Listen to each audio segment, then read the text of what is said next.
Hello mga milabs for another mini vlog. Dahil araw ng mga puso, gumala na naman kami ng asawa ko at ito na nga ang naisip naming maging Valentine's Day. Dahil alam nga naming napakahirap sumabay ng February 14 dahil napakaraming tao. Binaybay nga namin ng 13, Naik, Ternate at Maragondon. Namili nga ako ng isang lugar na alam kong makakapag-relax kaming mag-asawa. Na bandang Cavite lang at dito yan sa Riverfront Garden Resort na matatagpuan sa Pinagsanghan, Maragondon. Tara, samahan niyo ako. 2 days and 1 night nga pala yung binook ko rito. Dito nga ang kanilang information service o front desk para malaman kung meron kang in-schedule of your book reservation. Bungad pa nga lang ang babait at very accommodating ang mga clerk dito. Bago ka nga pumasok, bubungad na nga pala ito sa yung mga isda. Nasa umpisa pa lang na alam mo nang marerelax ka na. At nung nakita ko yan, parang gusto ko silang iuwi dahil meron nga akong aquarium sa bahay. Chares! Nimulan na nga naming pumasok dito sa loob at ayan,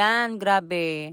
Very refreshing at naririnig ko pa yung mga huni ng mga ibon. Malinis yung lugar, tahimik. Pakiramdam mo na parang nasa probinsya ka rin. Nagandahan nga pala ako dito sa malaking bahay na to. Pero syempre, hindi yan yung tutulugan namin dahil mas mahal yan. Dahil low-key tayo at budgeted, yung glamping with pan nga lang yung kinuha namin. Ito po yun, tignan nyo. Di ba ang cute? Ilalagay ko na nga lang din sa comment section yung kanilang amenities rate. Syempre, simulan ko na ang mga pag-aura-aura. Yung lugar nga na to, parang mini Bali na rin siya ng Indonesia. Dahil may laing serena nga tayo, hindi tayo magpapauling sa swimming pool. Papakita na naman ng singit-singit. Chares! O di ba, Pak? Sino ka dyan? Pulang-pula kasi nga Valentine's. Yung kasama ko dyang asawa ko, siguro laway na yan. Chares! At emote kunwari. Inabot na nga rin pala kami ng hapon dyan at dahil makapal ang ating balat, hindi tayo tatadlan ng lamig. Sumapit na nga ang dilim at lalo kong mas naramdaman yung romantic place nitong riverfront.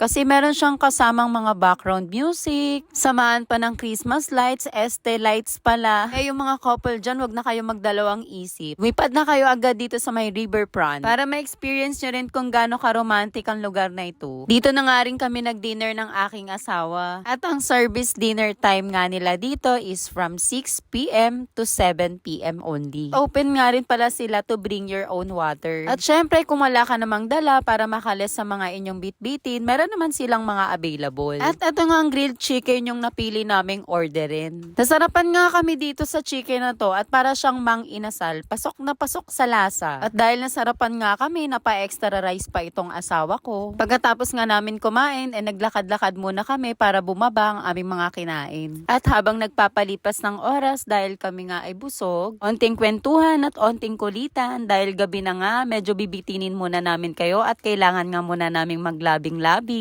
Sabayan ng napakalamig na panahon. Good night! See you tomorrow! Bye-bye!